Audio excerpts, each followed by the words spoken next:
Premier League ပွဲစဉ်22ကတော့ရောက်လို့လာပါပြီဒီတစ်ပတ်မှာရောဘယ်အသင်းကြီးအလံရသွားမလဲကဲဂိမ်းကနန်းတွေကဘာတွေပြောနေလဲဆိုတော့ကိုတစ်ချက်ကြည့်လိုက်ကြရအောင်အဓိကမေကွန်တစ်ခုနဲ့စလိုက်ကြရအောင်ဘောလုံးမကန်ခင်မှာကိုပဲဒီဂိမ်းကနန်းတွေကဘလို့ဖြီတွေကြိုတီးထားလဲဘာတွေဖြစ်လာနိုင်မလဲ ဒါတော့ဒီတစ်ပတ်ပွဲစဉ်တွေအတွက်လိုင်းညွှန်မြေပုံတစ်ခုလိုပါပဲ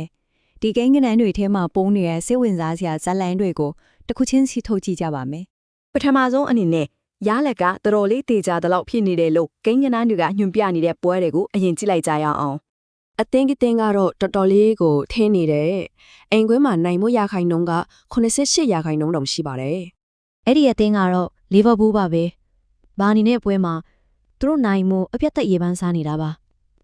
ဒီမော်ဒယ်အရဆိုရင်တော့ဒီတစ်ပတ်ရဲ့ခမန်းရအလွယ်ဆုံးပွဲလို့တော့ပြောလို့ရပါတယ်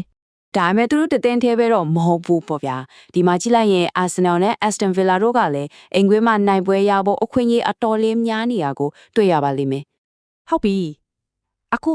ဇလန်းကိုတစ်ဖက်လက်ကြည့်ကြည့်အောင်ဆိုလိုတာကဘယ်သူနိုင်မလဲဆိုတာခမန်းဖို့လုံးဝမလွယ်တဲ့ပွဲတွေပေါ့နိုင်ကြီးအပဲသက်ရှိတဲ့ပွဲတွေအကြောင်းပြောပြပြီးဆိုတော့ဂိမ်းကနန်းတွေအတွက်အထီထုတ်ရအညစ်ဆုံးခေါင်းအရှုပ်ရဆုံးပွဲကတော့ဘယ်ပွဲဖြစ်မလဲ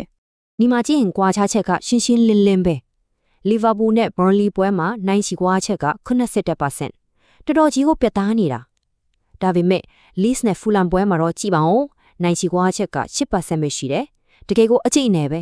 ဒီ2net shot ကအဲ့ဒါကိုပို့ပြီးမြင်နာစေတယ်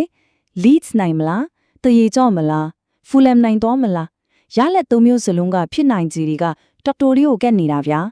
တခြားပွဲစဉ်တွေလည်းရှိသေးတယ် Chelsea နဲ့ Brentford ပွဲ Brighton နဲ့ Bournemouth ပွဲဒီပွဲတွေကလည်းရလက်ကဘယ်ဘက်ကိုရိုင်သွားမလဲဆိုတာပြောဖို့ခက်တဲ့အတွက်စောင့်ကြည့်ရမှာပါကဲအခုရောက်လာတာကတော့ဒီတစ်ပတ်ရဲ့ပွဲကြီးပွဲကောင်တကဘာလုံးကစောင့်ကြည့်ကြမဲ့ Manchester Derby ပါပဲဒါကသုံးမှတ်တရတော့ပွဲမဟုတ်တော့ဘူးလေတမျိုးဒေသပြိုင်ဘက်တွေရဲ့ဂွန်တိခတိုင်းပွဲဆိုလဲမမားပါဘူးဂိမ်းကနန်းနေရတော့အပြာရောင်ချမ်းကအသာစီးရနေရဲ့ Manchester City ရဲ့နိုင်ချီကသူတို့ရဲ့မြို့ခံပြိုင်ဘက်ထက်20ကျော်တောင်ပိုများနေတာကိုတွေ့ရမှာပါအဲ့နိုင်ကြခိုင်နှုန်းတဲ့အတိုင်းပဲခမန်းထားတဲ့ဂိုးရလက်ကတော့ Manchester City က2-1နဲ့ကတ်နိုင်သွားမယ်ဆိုတာပါပဲကဲဒါဆိုရင်ဒီဂိမ်းကနန်းတွေအားလုံးကိုခြုံငုံပြီးတော့ပွဲစဉ်20ညကနေဘာဒီမျော်လင့်ထားလို့ရမလဲဆိုတာကိုအတူချုပ်ကြည့်လိုက်ကြရအောင်အလီကဇလန်ဒီကိုပြန်ချုပ်ရရင်အိမ်ကွင်းမှာတေချပေါက်နိုင်ပွဲယူသွားမယ်လို့ရေပန်းစားနေတဲ့အသင်းကြီးတွေရှိတဲ့ Liverpool, Arsenal, Aston Villa တို့ပေါ့အဝေးကွင်းမှာအစွမ်းပြဖို့မျှော်လင့်ခံထားရတဲ့အသင်းတွေကတော့ Man City, Newcastle နဲ့ Crystal Palace တို့ဖြစ်ပါတယ်အကြည့်အနေအရှိဆုံးပွဲကတော့ဘယ်သူနိုင်မလဲလုံးဝပြောလို့မရတဲ့ Leeds နဲ့ Fulham ပွဲပါပဲဒါပြီးပွဲရဲ့အဖြေကတော့ဂိမ်းကနန်းလေးရာ City ဘက်ကိုပဲညွှန်နေပါတယ်နောက်ပြီးဂိုးတွေလည်းအများကြီးမြင်ရနိုင်တယ်ပွဲ10ပွဲမှာ9ပွဲက3ဂိုးနဲ့ထည့်သွင်းနိုင်တယ်လို့ခန့်မှန်းထားတာကိုကဲဂိမ်းကနန်းတွေကတော့သူတို့ရဲ့အမြင်ကိုပြောသားပြီဒါပေမဲ့အရေးကြီးဆုံးမေးခွန်းကတော့ဘယ်ပွဲကဒီခမန်းချက်တွေကိုစင်ခေါ်ပြီးအားသင့်စရာရလက်ထုတ်ပေါ်လာမလဲဆိုတာပါပဲဘာလို့လဲဆိုတော့အားလုံးထိတဲ့အတိုင်းပဲလေဘောလုံးပွဲဆိုတာစာရွက်ပေါ်မှာကစားတာမှမဟုတ်တာ